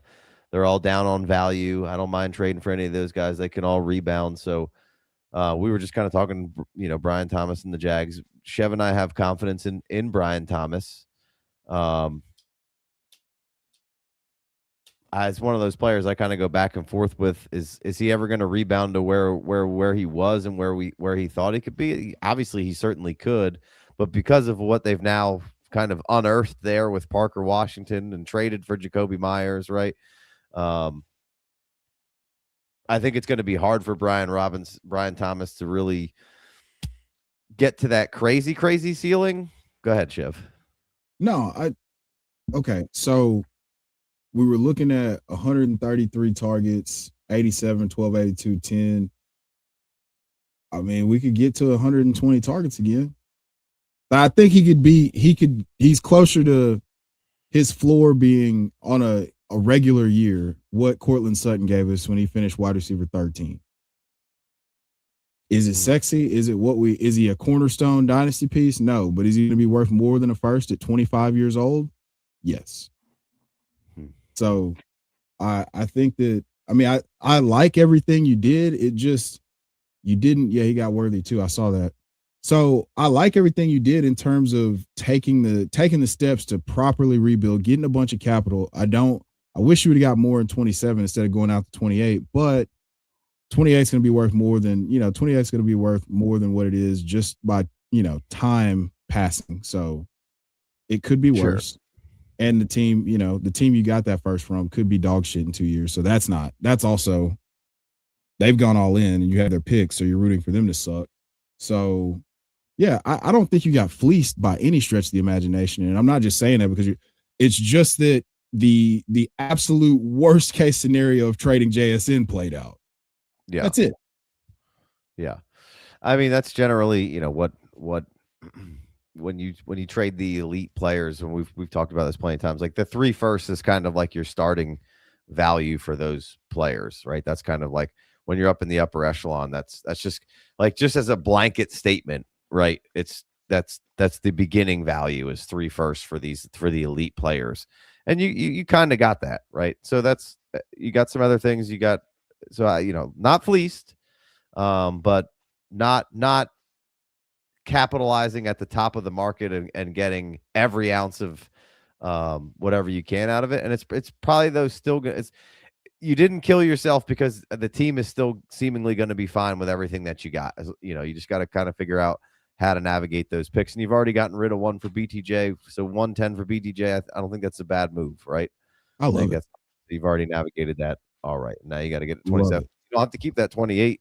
You could do something else with that 28 right now, right? If you can find somebody thirsty for picks, you could get rid of that, or you can just hang on to it. But just for a second, just to see how it feels. Right. All right. Couple more things before we get out of here. All right. So let's talk about Bucky for a second. I know you had some thoughts on Bucky. Gainwell goes over there. Sean Tucker goes back. So what do you and you haven't historically, since we've been together, haven't been the biggest Bucky guy, but I feel like you're in camp Bucky right now, or am I reading that wrong? No. I think it got a little out of control going into 2025. And, I even said as much, hey, there's a world where we don't get 2024 Bucky just running wild all over the place. And people were all up in arms about it. But now with him going in at RB13, you're pretty much drafting him where if he plays 15 games, I feel confident in saying that he's going to surpass RB13. And Gainwell is kind of to me, it's not a bad thing. We're going to have Gainwell out there on pass blocking, for pass protection. We're going to have a guy that can spell Bucky. I don't believe that you want Bucky handling 330 or 340 touches, man. I think we're comfortable with them having one of the highest running back target shares in the league. They're going to throw the ball a bunch. I mean, I think Zach Robinson and what he was able to do in Atlanta will translate, especially with a guy like Baker Mayfield and the way that they use the screen game. I think there's so much you can do with both guys on the field. I don't think it's bad for Bucky. The only non-bullish thing that I have to say about this is we've got to let him get some carries inside the 5-yard line this year. He had 0 carries inside the 5-yard line last year. Yeah, that was weird. So that's concerning. That was weird. And you threw Sean Tucker and the other guys in there, and that certainly is a little concerning. I mean, this is back in the 24 season. And you're seeing, here's a 25 carry game, but here's 12 for 88, right? And then 6 for 6 for 64. Like something more like this 15 for 117 is the efficiency of Bucky was what I really liked at the end of that season, right? And Bucks have a decent offensive line, like you said. They've now gone through a bunch of different coordinators. And we waited for the shoe to drop, and it kind of dropped a little bit last year, and we'll see if Zach Robinson can, there wasn't a whole lot of drop off from Canales to Cohen, right? Yeah. And then, we've seen both of those guys have success. And then who was it? Gizzard? Josh Grizzard. And now they're bringing in, a Sean McVay-esque type of guy from Atlanta last year. So, I think Bucky's going to be fine. I mean, how different is Gainwell from Rachaad White, really? Right. Well, I mean, that's the thing is both of those guys will have fantasy viability. I mean, Rachaad White was 10 points a game last year, 12 points a game in 2024. I think that they both can be viable. It's just RB 12 in 24. Right, with 8 TDs. Mm-hmm. 8 TDs is not, a crazy number. Yeah. Right. Yeah. We just need it to not be this weird dichotomy where you got all of these zeros for Bucky. Yeah. Yeah. And that's those numbers are bound to go. Those numbers are bound to go up just with him being on the field, I feel like. Right. And you're seeing, and we saw, like, you go to the top of this thing with Bucky, and it wasn't like the best you've ever seen. And the pass volume was certainly keeping him a little bit more afloat in 2025 than the super efficiency that was going on. But like also when Bucky came back week 13 on, the Bucs offense was just not the same offense. Right. Yeah. So that was such a puzzling thing. Cause you and I, when we were doing the football show, I was like, look, I'm in on the Bucs. And then it just all fell apart. Yeah. I mean, it just all fell apart. So hopefully Baker's healthy. If Baker's healthy, then a lot of the concerns in terms of his viability in the pass game go away. I think that him being healthy plus Baker being healthy and being able to operate, I think that's positive signal. And him being an RB13, like, yes, I would still rather have Breece Hall, but if you told me that Bucky Irving was a top 6 running back, top 5 running back, overall, just from playing all the games, and he finished ahead of Breece Hall, I wouldn't be surprised at all, because this is an environment where it supports him doing that and doing it on 270-ish touches. Yeah. Yeah, there's going to have to be some efficiency back in this game. Yeah. For sure. So, all right. Chris, Tuten, C-Rod. When we first talked about this, I think both of us kind of landed on that day of like best case scenario for Tuten. It's not some huge name that's going to come in here and just absolutely kill him. If there's plenty of people who, if you think C-Rod's going to kill Tuten, you never deserve Tuten in the first place, and that kind of stuff. And so, and now I've kind of come around to, actually, I think I'm selling Tuten, and Chris Rodriguez does kind of worry me a little bit. So Liam Cohen is the opposite of Dave Canales, where Dave Canales just wants to use one guy and absolutely just doesn't matter if it's efficient. We're going to run the ball 30 times and this guy's going to get 22 of them. So Liam Cohen has deployed. I mean, he was the guy who was responsible for the breakout for Bucky, and Rachaad White had career highs in efficiency. So I don't think it's that. I don't think that Basil Tuten is Bucky Irving, nor do I think that C-Rod is Rachaad White. But I think we're going to have clear defined roles. We've seen C-Rod be able to handle the tough between the tackle stuff. We've also seen Liam Cohen be very, very, very creative in how he uses a guy who's not prototypical banger, just 3 yards in a cloud of dust in Bucky Irving and Basil Tuten. So I feel like they can both have roles. I think it for sure raises the profile of C-Rod, who has been, he was on waivers in a lot of dynasty leagues. Yeah. So it raises his profile, but it also, it's safe for Basil Tuten because we don't get someone annoying, we don't get an annoying outcome, most likely, like adding a Katron Allen, like adding Mike Washington, adding someone to where the next 3.5 months after the draft of Twitter discourse is all, well, this guy stinks because why did they add this guy if Basil Tuten's any good? And we get to just have a much more responsible discussion about both of these guys. Right. Yeah. So he's, Chris Rodriguez has been rising a little bit on the value charts here, obviously, with signing with Jacksonville. But, we go back and we look at the end of, 25, and, he was a solid player. And I think, there's going to be a rotation there, although Tuten was, one of the more short yardage kind of vultures going on for whatever reason, probably more so just to get him touches, get him out there, get him involved. But they must have some confidence in Tuten. He's one of those guys where I feel bad saying to sell him because I do think that there's a lot of upside there where it could be just like the cat's really out of the bag and you shouldn't have ever sold him. Right. But I think if you're getting mid first level stuff for Tuten, I think I would probably ship him off and just live to fight another day. Yeah. At that point, you're re-rolling with a guy like Omar Cooper, Casey Concepcion, Kenyon Sadiq in that mid first range in tight end premium. So Denzel Boston, yes, exactly. Or Tuten. Yeah.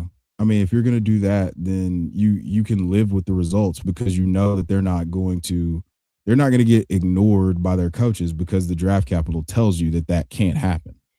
Yeah.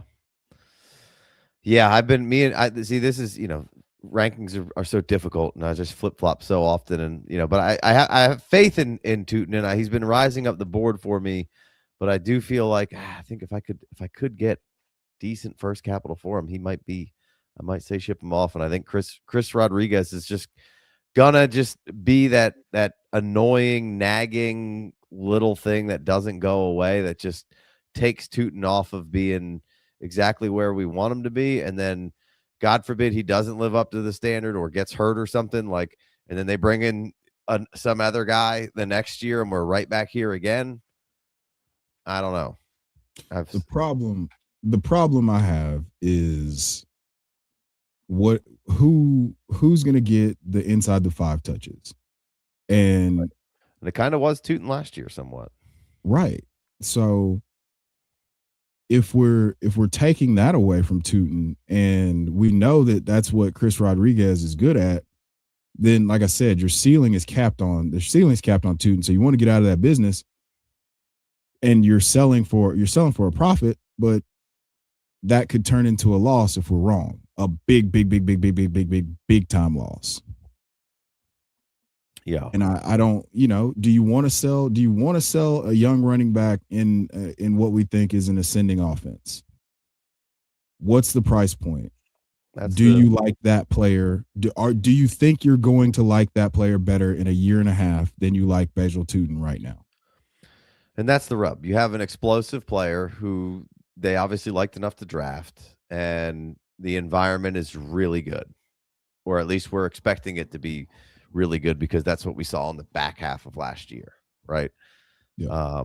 And that's always a hard thing to part with, and usually something that I don't really part with because I'm just going to bet on the environment. And now I'm talking myself back into why would we get rid of Tuten? See what I mean? That's the hard. That's the toughest part. Is okay. Let's do the exercise of, do we want to sell young running backs that we're re-rolling for another young running back who probably isn't going to be in as good of an offense, or a wide receiver who, if they're available in the, the 110 to 112 range, they might not have gotten the ideal capital, but we just think that there's a great opportunity. What if the coaches don't think of it that way?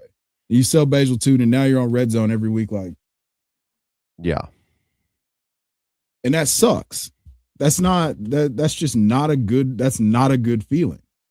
But process wise, you sell Basil Tuten for a 26 first, a late 26 first.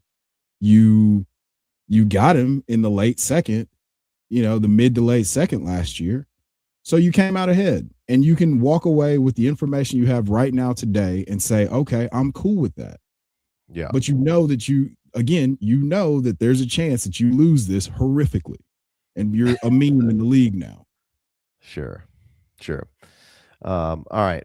Any other players you definitely want to hit on? You want to talk about Kincaid or Keaton Mitchell, B-Rob? You had those on the list. I wanted to talk about Kincaid because we did the buys episode and we talked about Kincaid, and I just don't think that he's a good enough post-hype sleeper to, in the advanced metrics, say that he's good. So in a tight end premium, I wanted to ask you what the price point is that you would buy in for. Like, are you in on him over Sadiq? No. Okay. No, because even if I say same player right now, the value of Sadiq right now is much better than Kincaid. But you have the benefit of landing spot. You have the benefit of knowing he led the league in targets per route run and all that other good stuff. And he's tied to Josh Allen.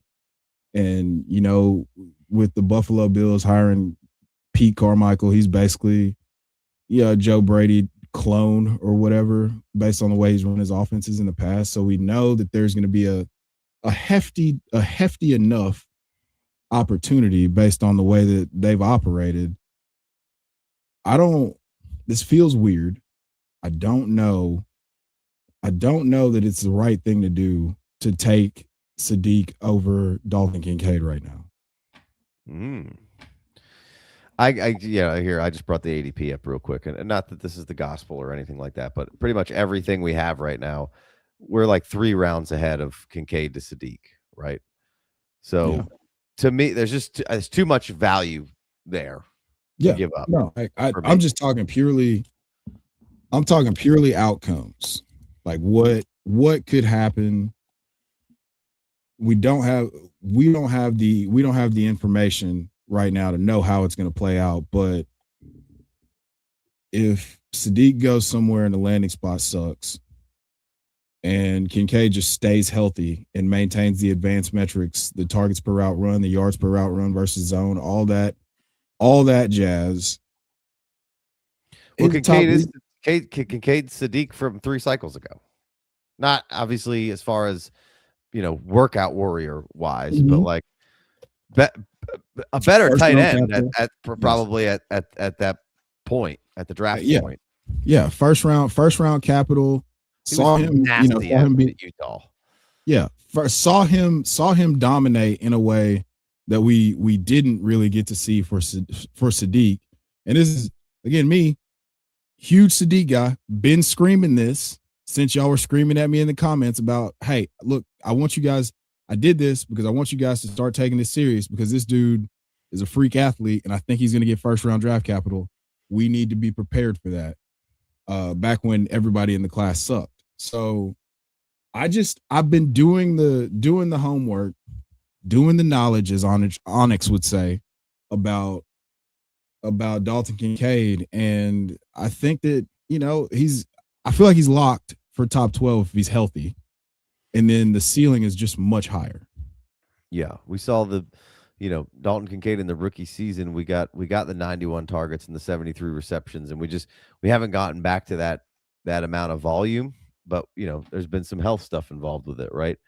And you're suggesting that if he could just stay healthy, even with DJ Moore there, you think that the volume increase will be closer to that tight end 12 season than the tight end 20 season? Yes. Yeah. I mean, Carrie here says Kincaid sucks, which I think that's fair. I've been where you are, Carrie. Yeah, I'm just saying I've never been there. Sleeper. I think he's a good player, right? I do. There's been no some unfortunate injuries, and I don't love the way that the offense has run over the last year or two in Buffalo, right? It's been head scratching. Right. So if we think we get a little something different there, then sure, I will buy Kincaid. I have no problem with that. But there's definitely a good handful of tight end. But the price of Kincaid right now, I'm in. Yeah. So yeah, let me see. I'm trying to see where I have him ranked here. Let's see. Yeah, I think he's in my top 100. I think he might be sitting right outside my top 100. Yeah, he's 100, player 100. One spot ahead of Christian Watson. Just behind Michael Wilson. I've got him at 118. Yeah. But I could certainly move him up a little bit there. There's a couple of people in here that I could move him above. Like, would you trade a 201 for Dalton Kincaid in tight end premium? Yeah. Okay. Ty Simpson? Give me Dalton Kincaid. Woo! First round capital to the Steelers, Simpson? Yeah. I would. I'd be willing to. I'd probably be wrong on that. I'm saying that wholeheartedly. Carrie, for your Kincaid sucks. I mean, when we did the episode, Chev, there's a bunch of analytics and metrics that point to Kincaid having, being at the upper end of some solid predictive metrics, right? Yes. Yeah, yards per route run versus man, yards per route run versus zone, targets per route run versus man, or just targets per route run, period. The problem is he only ran 180 routes, and that's not very good. Trey McBride ran like 667, right? Comparatively speaking. So that's the rub. Is it's a small sample, but we've got him on Al Gore's internet, just being good at football as a rookie, and we still, this could be kind of the Kyle Pitts conundrum where it's like it was good once, and then it was bad for a little while, and then it got real good. Yeah. So we could see a bump like that. All right. We got a couple questions here, and then I wanted to ask you about this Keaton Mitchell and B-Rob that you have on the list here before we end the show. DK Metcalf or the 201? DK Metcalf. I don't know if it's Superflex, tight end premium, what it is, but I tend to agree there. I would go DK Metcalf there. I mean, if your team sucks, don't do that. Yeah. Yeah, don't do that. So, all right. Achane for London, ? Si, senor. You'd rather have Achane? I'd rather have Drake London. You'd rather have Drake London? Yeah. Okay. I got them ranked right next to each other, 23 and 24. Yeah. That's kind of a dealer's choice. You want the running back, you want the receiver. Achane situation right now isn't nearly as fun. That what is Drake London's potential. It's the wide receiver versus the running back dichotomy as well. I'm also, so before the show, I was looking some stuff up about, someone had mentioned to me that they didn't want Achane because the Dolphins offense is going to suck. And I was like, it sucked last year. So they were 25th in points per game, and in PPR, I almost called him Basil Tuten. Achane was 20 points a game. despite the Dolphins being bottom 7 in scoring. Right. So, right. Yeah. All right. A little housekeeping before we close up shop here. We have a little bit of updates on the website here. We've got the most traded players here. Got your top 10 of the most traded players, and then you can kind of go through whether you want 10-day, 1 month, 3 months, 6 months. So here's your top 10. Eventually, we'll have it to where if you can sign in and sign up, maybe it would have your players and you know how much they've been traded and whatnot in this available data here. And then if you haven't checked out the trades yet, this is the trade database. We're up to 33,000 trades. So that thing keeps climbing. Keep coming over to the ffdynasty.com, enter in your leagues. We've got all sorts of updates just every day happening over there. And if there's any errors, please let us know. We're still kind of in the infancies of this thing. So please don't be afraid to, this isn't working right or whatever, and shoot us a message. But there's also a recent trades, whatever has gone down. So 111 or AJ Brown. AJ Brown. So then you can click on, I had already clicked on it. So, but you could say even, you could say team 2, I say team 1, and then it gives you a percentage of the votes kind of right down here. So just another fun tool of ways to see if you had we're going to do trade shows eventually with just, the trade database. So get your trades in there. We could search your trades. We could talk about your trades. So make sure you're signed up in there. Go over to the ffdynasty.com, get in there. Isaiah Bond in 408 or a 27 fourth, 10-team Superflex. I'll take the 408 Isaiah Bond in the pick. Yeah. Trey Harris or AJ Barner, 12-team. This is Trey Harris all day. Yeah. Full point. It's not even like, I thought it was 1 point premium tight end. Maybe you go AJ Barner, but I'm so into Trey Harris. Bye. I know somebody in the Discord was dragging his name through the mud. No way. I don't understand. I don't understand. Is it just because it didn't happen the way you wanted it to? This is a lot going on. Now we're going to do, we just did the Bears diving in. We're going to dive into multiple other environments and talk about it. And we kind of have a little bit with the Chargers. And there is one thing that holds me back from being even more bullish potentially on Trey Harris, but we'll talk about that at a later date. So yeah, you can come in here and trade and kind of vote on whatever trade has gone down in here. It's a fun feature. And we'll be featuring this a lot more in the future on Twitter and on live shows, and probably just building whole trade shows out of it. But you can come in here and the community can vote. TJ Hawkinson or Will Howard, Superflex tight end premium. It's Hawkinson. Hawkinson is being slept on like crazy right now. He is so cheap, and I'll take it all. I'll take every bit of it. Yeah, that was almost the guy that we were doing the buy now or whatever that episode was called, and I was, because I've been out on TJ Hawkinson. Yeah, but now we've hit a point where he's basically at the peak of his tight end powers from an age apex perspective, and he was very productive. He got hurt. He still looks like TJ Hawkinson. They just had a guy who couldn't throw passes over the middle of the field, and that's kind of where his bread gets buttered. No diddy. But still, we're at a point now where he's being disrespected, and it makes me uncomfortable. Yeah, and Kyler's over there now, and I can at least make the offense usable, I think. Just need him to function. So I got him at 105. He's only 5 spots behind Dalton Kincaid for me. Yeah. Would you trade Wilson and the 109 for Genty and half-point premium? I'm assuming it's Garrett Wilson there, and yes. Yeah. Half-point premium, Genty, baby. Or half-point PPR, Genty. Give me it. Yeah. Oh, my gosh. All right, Grayson. What's up, Grayson? How you doing? What's that? I've said it on another show, but Genty's the first running back since Gale Sayers to have 1,300 yards from scrimmage, 5 receiving touchdowns, and 5 rushing touchdowns as a rookie. Yeah. Grayson, what up? Scat Pack, a 2028 third, 314, or Tuten, a 27 second, and 204. So Scatabo, a 28 third, and 314. So I'm assuming it's a 14 or a 16-man league. or Tuten, a 27-second and a 204.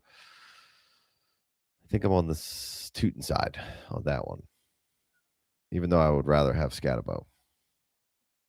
Being the picks are so far out and so insignificant. Like, this is basically a 12-team fourth round pick, a 28 third, which we don't know. Yeah, but I mean, like 12 teams, that would be the 4-2, right?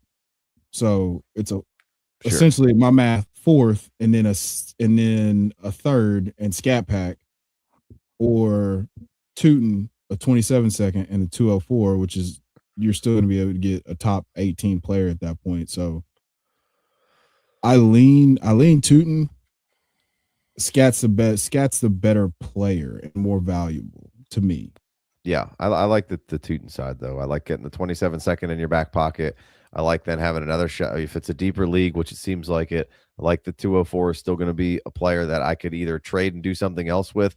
And Tuten's got as much upside as Scatabo, I think, but maybe I feel more comfortable right now with Scatabo. And I mean, you can make this deal now, and they take Jeremiah Love, and that was a fucking knocked it out of the park.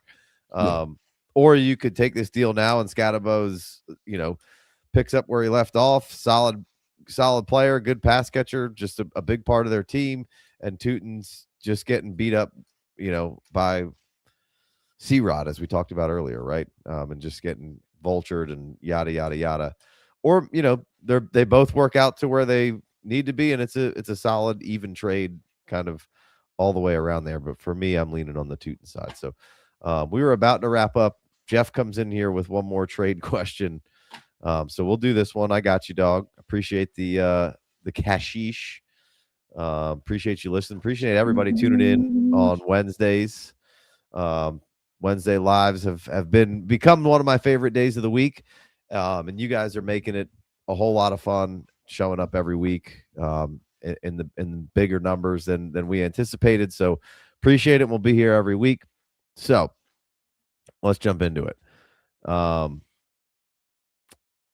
Buy 27 picks or sell 27 picks. All right. One quarterback, PPR, no premium, start 8. Quarterback, Herbert, Prescott, running back, Cook, Judkins, McCaffrey, Swift, wide receiver, Devontae, Michael Wilson, Pearsall, Parker, Evans, Sutton, tight end, Loveland. So is the question, are you asking if you should start disassembling this team and buy the 27 picks, or go all in and sell your 27s to get a better roster? Am I interpreting that correctly? Yeah, I think that's what he's saying. And I mean, I don't, with start 8, that makes it so much more. You can just have a hitter at every single position. And I don't feel like that's where you are right now. Like, your wide receiver room, your running back room's fine, but your wide receiver room, you want a little bit more firepower there. So how do we get there is what I'm thinking through right now. So you have Cook and you have Judkins. Those are solid. And McCaffrey is a hitter, right? I mean, at least that's what we think for another year. And Swift is solid. Where we're lacking is the wide receiver room to have just the heavy hand, right? Now you have Loveland, which is solid. Very good. Sorry, solid's not the correct term. Loveland, awesome. But we can't come in anticipating that he's going to be McBride this year, as we talked about earlier a little bit, right? We can't just come in here and say what we saw in a few games last year is going to extrapolate that through in the entire season. I think you have a very good asset there, but we can't necessarily count on him being an elite tight end right now. We can count on him probably being very good and on the higher end of good, but we can't go quite to elite. But I think he's one of the better options to have in your lineup week after week. So there I could say, okay, fine. To me, what this comes down to, and this would probably be better served if I could see the league. and see like what do the top 3 teams look like, right? If all the talent's spread out all over the place, then selling some picks to go in and try to win, you probably got a decent chance.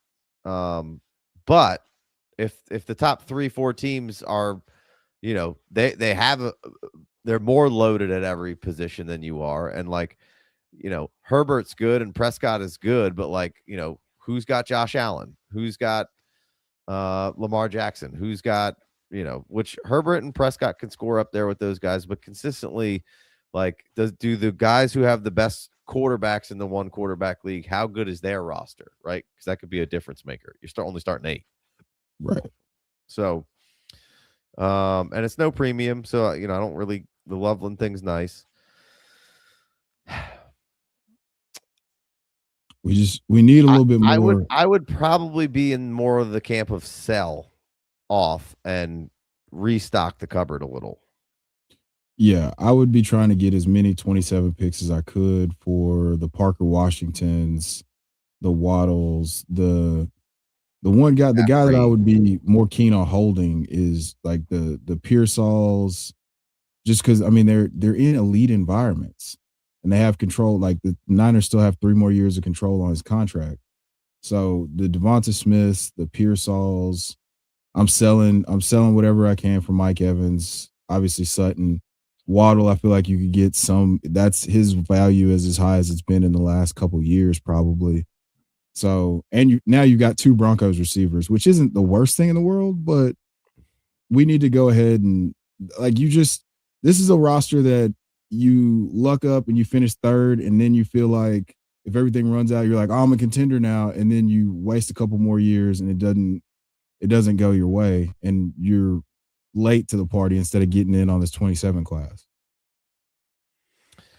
Yeah. It's just I want to give you a better answer here and be a little more aggressive one way or the other, but not knowing the rest of the league is the toughest part here for me. With Cook, Judkins, and McCaffrey, and let's just say one of those wide receivers really balls out right this year, and then hey, with Evans and Sutton, you got enough at the 2-3 spot in the receiver where I feel good. You just don't have that one hammer receiver. So if you can look at the rest of the league and take roll and say, hey, I'm one of the hammer receivers away from winning the championship, and we came in 3rd last year with the same roster or whatever, then absolutely go try to figure out how to buy that one killer receiver, whoever that may be, whatever and that also has to be an option to be bought, right? Those top 3 teams could own all of those hammer wide receivers, right? These are all parts that, and I don't, what's the trade composition in the league? Do they trade a lot? Do they not trade at all? Is there 3 guys that you can trade with to the bottom? Are there some decent pieces on the bottom 6 teams that you could go get, right? So a lot of subjectivity in that, I think, or however you want to look at it. But to me, I would need one more big piece in there. So if you're close enough to the other guys, I would say buy the 20 or buy a wide receiver. If you're not, then I would disassemble. You don't have to go into full rebuild mode though. You just can get rid of McCaffrey and like you said, Chev, a Waddle, a Michael Wilson whose value just rebounded. You could just reshape this wide receiver room. Yeah. Yeah. And you could, in 2 years, you could turn this, you could turn this thing right back into, a machine. Yeah. I mean, the only thing that we're lacking here is just with start 8, there's so much, I don't know how deep your benches are, but I assume probably not very deep if you're starting 8. So you want the absolute hammers, and you have that covered with the running back position, but the wide receiver position is just all wide receiver 2s. And I don't like, how many receivers can we start? Can we start 3 receivers? Because that changes the math. You start 2 receivers, then we're more okay with the Christian McCaffrey, Judkins, Swift, Cook. That the receiver room matters less, and then you would want to be in the trying to buy assets for your team. But if it's 3 receivers and then it's, what do you say? It's full PPR. Yeah, PPR. Yeah.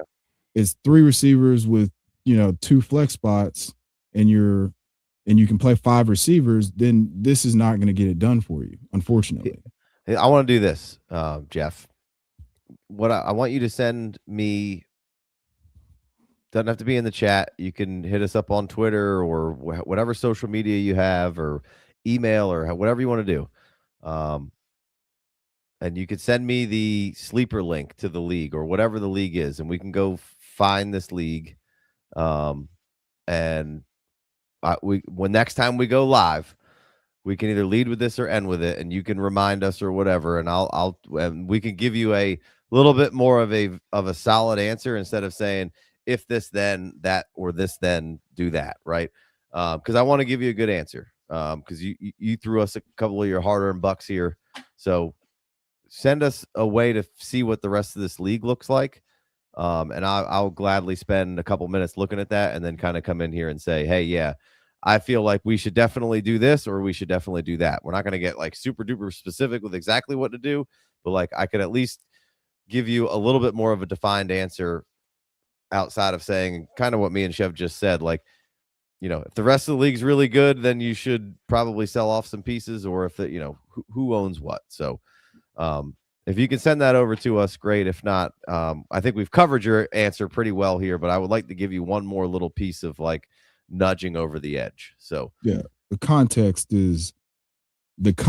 of understanding where you are in the league is key here, so that you can get ahead of what you need to be doing, or either way, just you need to be able to get ahead of whatever you want to accomplish, and you could get on that path sooner than later.